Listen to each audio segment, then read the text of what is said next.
Šajā video mēs uztaisīsim apkopojumu. Mēs ar tevi esam izgājuši 14 ceļus, mēs esam izsvēruši visus ciparus, faktus un argumentus, un tu pats katru reizi noklausoties video izdarīji secinājumus, vai ved tevi tavs izvēlētais ceļš pie rezultātiem vai nē, un vai deri tu šim ceļam, vai arī nē.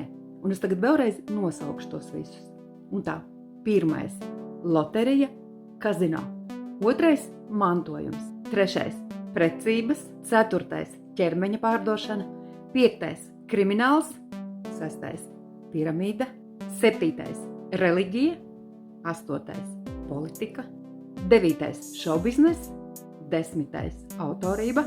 11. – sports. 12. – investīcijas.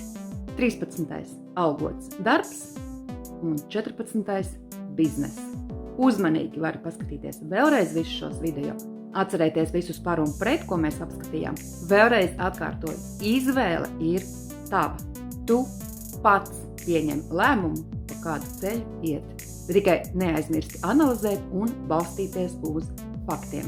Domā, izvēlies un dzīvo. Izvēle ir milzīga. No bomža līdz miljonāram.